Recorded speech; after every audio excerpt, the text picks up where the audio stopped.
all taken a bit of a beating. Let's get more on this. Join a familiar face and our friend Virginia Messina, who's the big boss of the World Travel and Tourism Council, of course, the WTTC.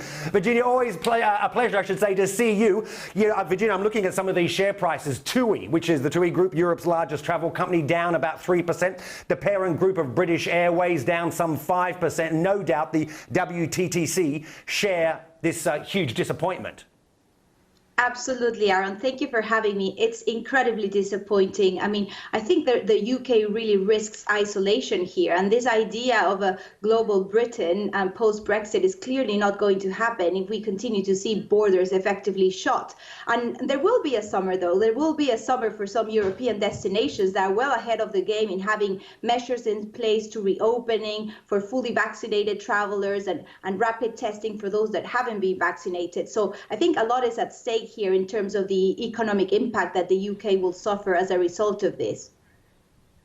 Yeah, and just briefly, I mean, there's probably a lot of travellers who have been double vaccinated thinking, well, what's the point of vaccinations if we can't return to some normalcy in life?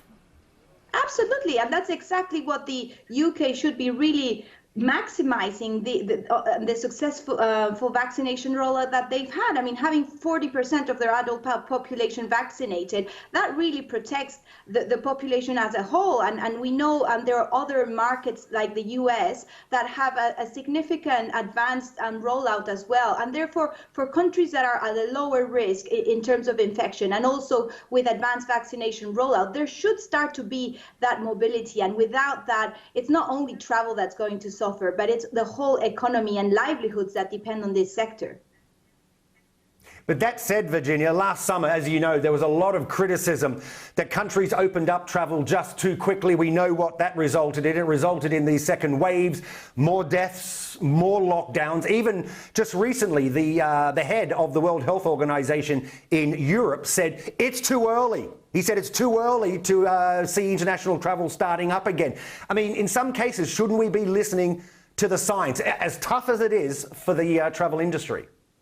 Absolutely. I mean, it's all about sort of striking that balance between the health and the economy. And certainly health takes a priority. But we have seen a lot of progress in terms of technology, in terms of testing, and in terms of different technologies like the digital passes now that will help us sort of move about with being able to prove whether we've had a vaccination or a negative test result. So I think there's a lot of progress on that front as well as on therapeutics. So we aren't certainly where we were a year ago, and it's really disappointing to see that there hasn't been a lot of progress, particularly in the UK, in terms of the policies.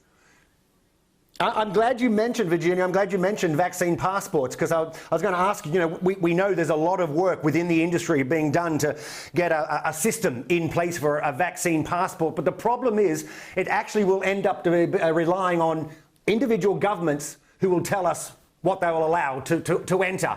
And to make a system work, we need all those governments. We need the world on board. We're not seeing that, though, are we, at the moment?